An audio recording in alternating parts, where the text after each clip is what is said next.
Praise the Lord, dear brothers and sisters. ஒரு குடும்ப ஸ்திரியாக இருக்கிறீங்களா? இந்த வீடியோ உங்களுக்காக. நம்ம குடும்ப ஸ்திரியாக நம்ம ரெஸ்பான்சிபிலிட்டி எல்லாத்தையும் செய்து கொண்டு வருகிறோம். ஆனால் ஆவிக்குரிய ஸ்திரிகள் எப்படி இருக்கணும்னு கர்த்தர் விரும்புகிறாருன்னு உங்களுக்கு தெரியுமா?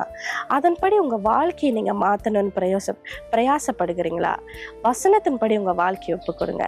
இன்றைய தினம் ஆண்டவர் உங்ககிட்ட பேசுறது என்னன்னா, குணசாலியான ஸ்திரீ தன் புருஷனுக்கு கிரீடமாய் இருக்கிறாள் என்று. அப்படியாக உங்கள் புருஷனுக்கு கிரீடமாய் இருக்கத்தக்க ஒரு குணசாலியான ஸ்திரியாக நம்ம நடந்து கொள்ளணும்னு ஆண்டவர் விரும்புகிறாரு.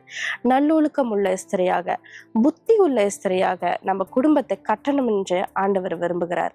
உங்க கரத்துல கொடுக்கப்பட்ட குடும்பம் அது உங்க பொறுப்பு. ஆவிக்குள்ளாக ஜெபம் பண்ணி கர்த்தரிடத்துல கற்றுக்கொண்டு அவர் சித்தத்தின்படி ஒவ்வொரு நாளும் உங்க குடும்பத்தை வழி நடத்துங்க.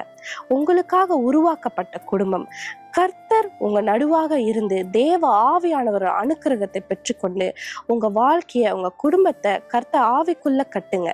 தேவன் உங்களை மென்மேலும் ஆசீர்வதித்து உங்களோடு கூட இருந்து வழி நடத்துவார். Thank you. God bless you.